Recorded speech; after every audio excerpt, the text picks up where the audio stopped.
The series start with a brief introduction of how monsters known as players came into being and how they managed to merge with society. Kanzaki, a man working in an underground laboratory, takes away a baby sleeping in a capsule, while an old man named Mitsugai tries to stop him, but all in vain. 10 years later, a man and a woman are walking down the street. The woman tells the man that she's afraid of the serial killer, so she wants to go home. The man, however, doesn't see the severity of the situation and goes on to say that it would be cool if they happened to witness a serial killing. Unbeknownst to them, the said serial killer passes by and kills the man without anyone noticing, leaving the woman screaming in terror. The investigators come, and one of them wonders how this could happen in broad daylight, while some mysterious men pass by in a black car. An old man sitting in that black car says that he has to find a child, but one of them wonders if he is even alive or not. The man grins and says that he is an immortal devil. The scene switches to the grown-up baby named Jin, who is about to leave, but his grandfather Kanzaki stops him, saying that he forgot something and gives him his cell. He finds a woman named Akemi in trouble and saves her by beating up the attacking thugs for 10,000 yen. His childhood friends Kuga and Kanoa show up, and Kuga drags him away, saying that justice doesn't need rewards. Jin shows the mark on his hand called Angel's Ring but tells them to keep it a secret. Meanwhile, a mysterious man named Seiji makes a deal with the same player who killed the man before. Jin runs into Akemi again and gets his 10,000 yen and returns home to find everyone dead. He doesn't understand what's going on and tries to take his dead grandfather to a doctor to find out what's wrong with him, but ends up going to Akemi as the doctor refused to check him. They took Kanzaki to the hospital, but he was already dead. Akemi took Jin to her house. They bathe together, and Jin asks her what being dead means and says he wants to see his grandfather again and breaks down in tears. The next day, they go shopping but are attacked by the same player. Akemi tries to protect him, but ends up getting slashed in the face, which infuriates Jin. He activates his powers of Zet, takes out the player with one blow, and ends up falling unconscious. Later, he wakes up in a hospital with an investigator by his bedside. He gives him some words of advice, and Jin asks him what hope means. He takes Jin to Akemi's room and tells him that she is his hope, and they share a hug. A few years later, Seiji is featured talking with another rampaging player with fire abilities.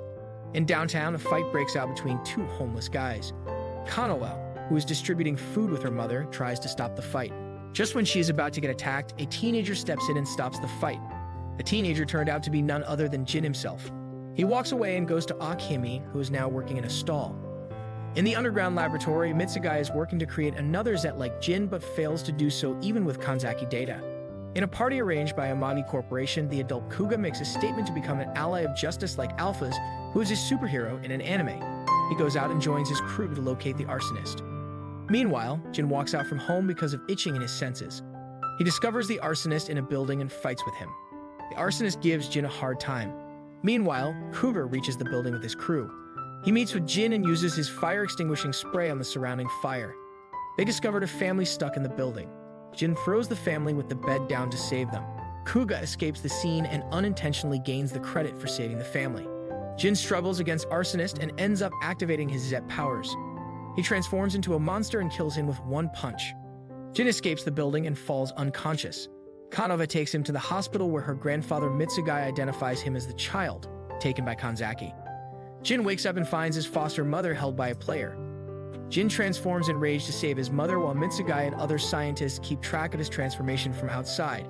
He kills the other player with a single punch as usual. For the first time in his life, Jin witnesses his Zet form. In a rage, he breaks the glass of the laboratory. He is shocked to find that his mother has turned into a player and he must kill her, as Zet form cannot stand a berserk living player in the surroundings. The armed men of Mitsugai shoot his mother as he fails to kill her. Jin breaks into tears while returning to his human form. Mitsugai gives him a dose of medicine and takes him to an abandoned underground facility. He explains to him that they made him and Kanzaki was his father. Mitsugai develops some monsters to make money, but these monsters developed intelligence and broke out in human society. To atone for his sin, they made a powerful monster with the power of Ring of Exposure that can reveal a monster disguised in human flesh, and that monster is none other than Jin Kanzaki. Just when they are leaving, the Ring of Exposure on the wall begins to resonate with the ring on the left arm of Jin, indicating they are connected. Mitsugai takes him to the stall where Akemi is working perfectly fine. He breaks it to Jin that the Akemi he saw in the laboratory was a monster made by them to test his Zet transformation level. Jin decides to meet her, but Mitsugai stops him. He tells him from now on he should maintain distance from his beloved ones because if he lives with her, other players will target her. Upon reaching the household of Omagi, He asks Jin to join him so that he can stop the players from wreaking havoc. Jin accepts his offer as the old guy promised to heal off the scar on her foster mother's face. He tells him about the final form of Zet, which is red and more powerful than all players. Seiji is found wandering near the abandoned facility. He discovers a broken part of Ring of Exposure, to which he smiles and walks out. 2 years later, the investigators discover another case of killing. This time, the victim is turned into sand. In downtown, several players are killing humans. A red-haired girl unintentionally witnesses the whole thing. She leaves her case and runs for her life. The player keeps on searching for her. The girl hides in a small house while the men from Amagi Corporation watch the whole thing from cameras. We see a flashback where Mitsugai conducts various tests on Jin to transform him into Zet, but all in vain. They developed a gum called Activation Gum to kickstart his transformation, but still the results were not good. On the other hand, Konoha and her mother continue to distribute food to homeless people. In the Amami Corporation building, the teammates of Kuga present him with new gadgets capable of helping in various situations. On his way back, the secretary of his father encourages him to continue his work of justice. He tells him about his secret project of creating a powerful suit with the military technology of the company for him to continue his work for justice. Konoha comes across Jin again. She tries to talk to him, but he tells her to stay away from him. After coming home, Jin finds the red-haired girl hiding in his house. He tells her to get out, but she explains about the dangerous man outside looking for her. He gives her food, to which she compliments him a lot. She tries to ask him more, but Jin ignores her. Suddenly, he gets a stench and heads out while telling her to stay in the house. She chases after him and finds her lost bag. As she grabs her bag, the man from before appears behind her and holds her down. She tries to fight back, but all in vain. Jin intervenes and demands 10,000 yen for saving her, to which she happily agrees. The man attacks him, but he brilliantly counters and attacks him. The man reverts to his original player form, and Jin ends up taking the activation gum. Despite activating some power, the man beats him up.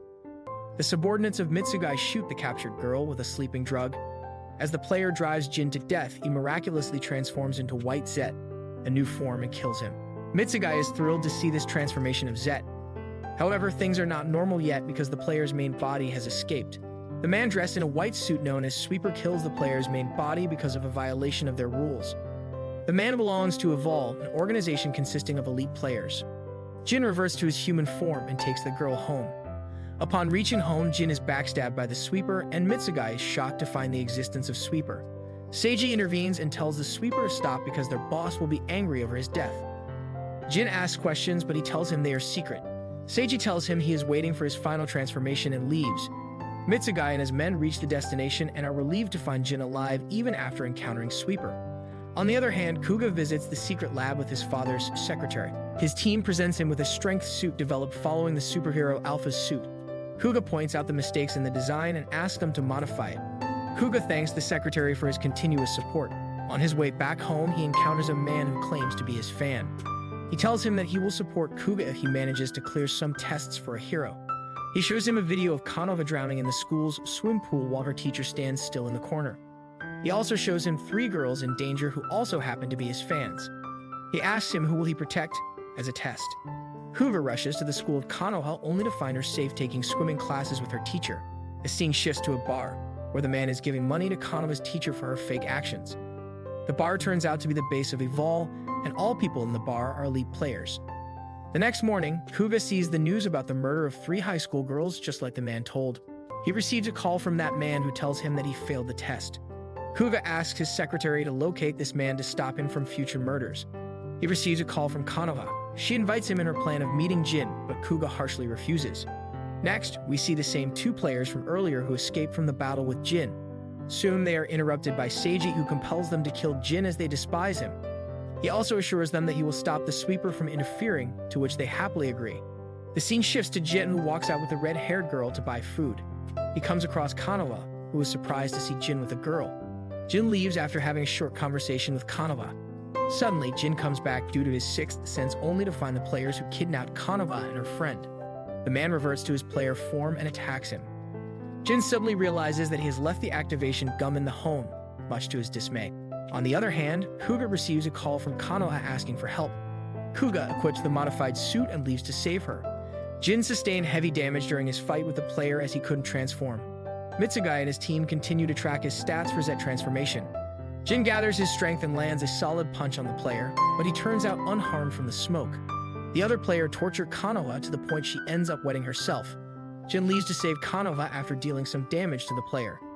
Jin enters an abandoned building and saves Kanoha, but the hiding player attacks him and pierces his weapon-like sharp limb through him.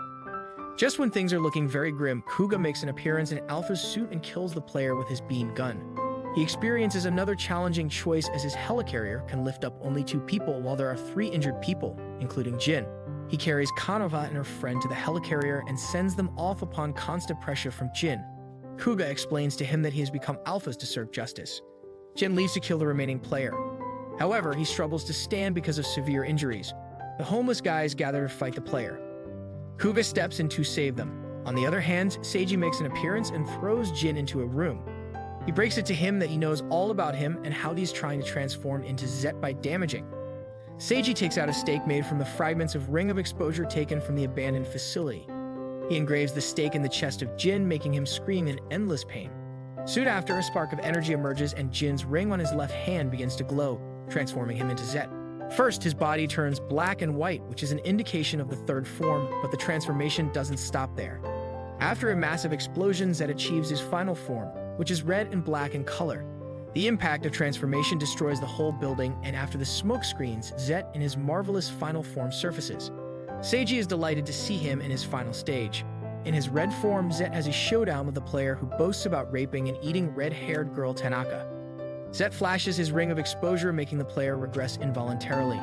He's about to finish off the player but gets interrupted by Seiji. Seiji urges Zet to kill the player. Seiji addresses the player and says that he only used him to trigger Zet's transformation. Maddened by the deceit, the player attacks, but Zet uses his razor-sharp limb to kill the player and his bug-like clones. As the workers of Amagi Corporation monitor Zet's transformation level, they are alarmed to see a continuous rise in the transformation process. Meanwhile, in the hospital, Kanoha's condition appears to be grim. Back at the battle scene, Zet is infuriated by Seiji's treachery to his own kind. He points the ring of exposure at him. Seiji confesses that the ring will not do him harm as he's different from other players. With that, he bids Jin farewell. In a bar, a bald bartender is informed about Zet's red form. He says to the informer that humans might discover their identity. The scientists monitor the drop on Alpha's ability levels. As Alpha's is linked with Kuga's consciousness, the scientists praise Kuga for the bravado he showed while saving Kanoha. The affirmations seem to work as Kuga channels Alpha's with confidence. As the player and Kuga are fighting, Zet makes an entry. Kuga is confused to see Zet there since he's unaware that Zet is Jin. The player faces Zet and shames him for following human orders. Back at the hospital, Kanoha's friend gives a pendant adorned with a red stone to Yuko, Kanoha's mother, saying that they were making their way to return it back to Jin. Together, Zet and Kuga finish off the player. As Zet reverts back to his human form, Kuga cries at the sight of his childhood friend and praises Jin for fending off the monsters all alone. Jin rushes home to see Tanaka naked but safe and sound. He hugs her and asks about her well-being. After securing Tanaka and finishing off the players, Jin and Kuga are praised by the locals for their bravery. Then 2 men in suits appear, informing the boys that Chairman Amagi awaits them. Mitsugai apologizes to his grandson for finding out the truth in such awful conditions. Kuga pleads with his grandfather to disclose the secrets regarding Jin and the players. While the men in suits take a brief account of Tanaka's experience in a hospital room, telling her she's good to go. The same man in the bar is conversing with Seiji, who asks him for permission to handle Jin. Outside Kanoha's hospital room, Kuga sees Jin and says he knows everything. He expresses his wish to join forces with Jin to fight the players. On the other hand, Jin doesn't share Kuga's enthusiasm. Taking out a drawing of Jin's red form, Kuga tells Jin that his final Zet form was inspired by an animation. He calls Jin the Zetman. The two enter Kanoha's room, where they're bombarded by questions. For the greater good, the boys deny knowing anything. As Jin's on his way to meet Tanaka, he's stopped by Mitsugai, who not only tells Jin to break up with Tanaka but also to accompany him to the lab for some tests. Tanaka insists on coming with Jin but is met with refusal as Jin tells her to return to her home. Tanaka says that she will wait for Jin and the possibility of love brews between the two, which makes Tanaka disclose her first name as Hanako. From afar, Kanoha watches the couple with a broken heart. Jin is plugged with monitoring machines. Mitsugai tells Kuga that Zet was the byproduct of Net, an experiment on making non-human species. After the tests are concluded, Kuga asks Jin about his opinion on Zet, as he believes that people around him are using him. Jin says he embraced this path to serve humanity, so he doesn't care. Through the computer, Jin suddenly hears Kanzaki's voice and demands to know the whereabouts of his Gramps. Mitsugai takes Jin to a hidden vault where he is appalled to see Kanzaki's severed head attached to machines. Mitsugai says in order to preserve Kanzaki's knowledge, he took serious measures, but in the process, Kanzaki somehow developed consciousness. So he tells Jin to ask his grandfather how to achieve full Zet transformation. Jin's own consciousness doesn't allow him to ask Kanzaki, so he decides to pull the plugs on his grandfather. Yuko gets a call from Kuga inquiring about the red stone. She tells Kuga that Konoha has it. Unbeknownst to her, Seiji is listening in on the conversation through a hole in the ceiling, plotting his attack. Reaching the safety of the Amami household, the translucent player transforms into Jin and aggressively demands Konoha to return his pendant. Hesitantly, Konoha reaches toward the pendant. Along with Jin, the members of Amami Corporation make an urgent entrance at the Amami house. They are greeted with two lookalikes of Jin with swords in their hands. One of the lookalikes addresses Jin as a brother, telling him that they were created from his blood. Mitsugai exclaims that it's impossible but is cut by Dr. Sugita, who tells him that since Jin is still incomplete, clones can be created. One of the clones attacks Mitsugai, but Sugita jumps to protect him, making the sword pierce through his body. The clone makes a second attempt at Mitsugai, injuring his shoulder. The fight ends when Jin activates his transformation. He brings the Ring of Exposure to play, making the clones disintegrate. Kuga rushes to ask Konoha about the pendant. Meanwhile, Sugita mutters his last words expressing his wish to see Zet's complete form. Jiro holds the pendant in his hand while talking to Seiji on call, grinning as the Amani house goes up in flames. Meanwhile, Hanako is leaving her parents' house despite her mother's pleas. As she's on the road, she falls due to agonizing pain in her head. On a safe base, Konoha is terrified and demands answers from the scientists and her mother, who try to console her by giving her the same excuse of not knowing. Jin is making his way home when he is greeted by the bartender, who seems to know about Zet. Angrily, he questions the man if he works for Seiji. Making the man chuckle, he discloses his identity as the Master of Evol. Jin takes on a fighting stance but notices the sweeper's presence behind him. The Master of Evol assures Jin that he wishes to join hands with him to take down Seiji, as he broke the law off leading a quiet life and coexisting peacefully with humans. Jin agrees with his proposal by saying, "The enemy of my enemy is my friend." In the office, Yuko meets up with Shizu, who shames her for her attire. Paying no heed to his words, Yuko compels her husband to prioritize the safety of his children. Shizu brushes off her concerns by saying that he is the president of Amami Corporation first and then a father to Konoha and Kuga. Hayami informs Kuga that Alphas is to be sent to the headquarters upon Shizu's orders. Kuga angrily says that nothing less can be expected from his father. He begrudgingly gives in when suddenly a man informs Kuga that Konoha is missing. Jin meets up with Hanako at his house. The two share an intimate kiss together, revealing their feelings for one another. Kuga gets a call from Jiro, who cryptically tells Kuga that he knows where Konoha is. Kuga arms himself and chips in a tracking device for the group of scientists to keep track of him. Hayami warns Kuga that it could all be a trap. Kuga says that as long as there's a possibility of saving Konoha, he must go. Meanwhile, Jin and Hanako have some fun. Jin tells her about how he made money by saving people to buy a house. Hanako says that she hasn't paid Jin for the time he saved her. Jin affectionately says that she doesn't need to, as she's family. The blissful moment is cut short by Kuga's call informing Jin about Konoha's disappearance. Meanwhile, Kuga meets up with Jiro. Together, the two drive off in a car when suddenly Jiro drugs him, making the tracking device go off the radar. Jin promises Hanako that when he returns, he'll disclose all his secrets to her. Kuga wakes up in a room with an earpiece attached to him. Jiro toys with him, saying that if he wishes to find Konoha, he must first find Jiro. He enters a room filled with girls that are delighted to see him. Jiro questions Kuga about who he will save, Konoha or the girls. Outside, Jin gets a hunch and calls Akihime to inquire about Konoha. Akihime, upon Konoha's request, lies to Jin and tells him that Konoha isn't there. A nervous Kuga excuses himself to relieve when he is met with a strange girl who insists on the peculiarity of the place. She presses onto a wall, opening up another room with a bed in the same room where Kuga met the girls. From behind, a girl finds Kuga to inform him about the new room. Despite being wary of the situation, Kuga goes to see the new room. The girl who informed him about the room jumps on the bed and says he made the wrong choice. With that, a guillotine falls on her. Jiro puts Kuga on another test where he presents him with a choice to save the girls from the Hammerman or get on the elevator to save Konoha. Kuga gets in a fighting stance to take on the Hammerman. Meanwhile, Seiji appears on live television to disclose the existence of Evol. He lets the players loose on humans as verification for his words. As Kuga takes on the Hammerman, he starts to enjoy the fight. He finally puts an end to the Hammerman. Kuga asks Jiro to release the girls, and he does so by shooting a laser beam to slash open the girls, releasing them from the world itself. Mayu appears beside Kuga and says that she knows where Jiro is. Despite being skeptical, Kuga goes with her. Still on air, Seiji outs the involvement of the Amagis in creating the players by revealing that players were simply made for sick pleasure and profits until they rebelled against the humans. Transforming into Zet, Jin saves the humans from Seiji's players, but the humans around him scowl and scrutinize him. They dub him a monster upon seeing him in his Zet form. Luckily, he's saved by the detective. Jiro and Kuga have a face-off.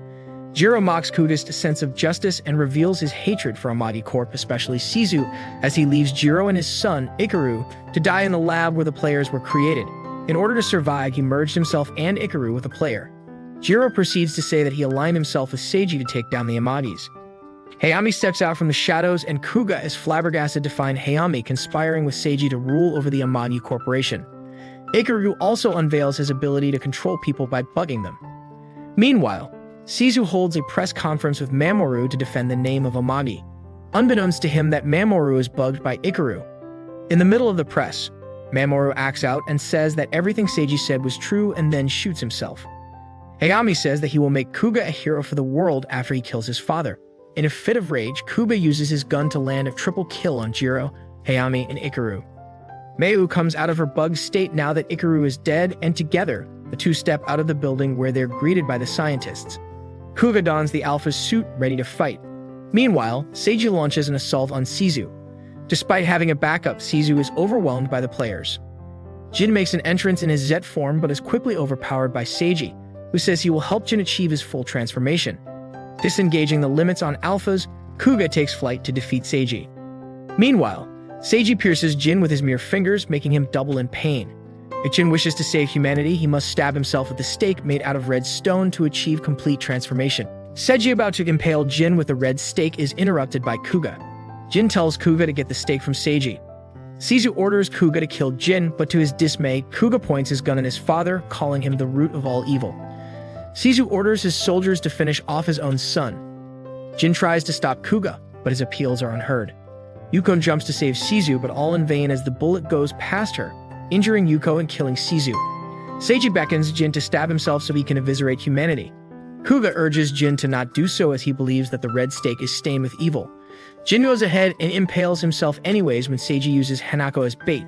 Lo and behold, Zet finally achieves his mighty transformation, giving him the appearance of no less than a titan with red and black skin. Zet's ring of exposure gleams, tormenting the crowd of people with headaches. Just then, Hanako transforms into a player. Seiji, now in his monstrous form, informs Jin that the ring of exposure causes the players to regress, ensuring that they never revert back to their human forms. Jin is in disbelief to see Hanako as a player. Kanoa is watching everything unfold with the detective by her side. The detective notes that Hanako is the sand monster that turned humans into sand. Kuga valiantly battles the players while Seiji reveals that Hanako was a trap for Jin. He taunts Jin for the dreams he shared with Hanako. Jin gets a flashback of all the people that touched his life. He calls Seiji a liar and with that, staggers to attack him. Seiji taunts Jin to kill Hanako as he was made to be the harbinger of death for the players. With Kuga's wicked sense of justice running on loose, he uses his sword to finish off Hanako. Seiji mockingly thanks Kuga for bringing a callous Jin to the surface. Traumatized by Hanako's loss, Jin marches towards Seiji, who beckons him to finish Kuga as he's the real enemy. Jabbing his hand inside Seiji's chest, Jin takes out his heart and crushes it, sending Seiji to his demise. On the sidelines, the detective and Kanoha watch Kuga unravel into madness. He retorts that Jin is no longer a hero, and as long as the ring of exposure exists, humanity will be at threat, so Jin must perish. Jin says he doesn't give a damn, making Kuga point his gun at him. The sound of a bullet rings in the air.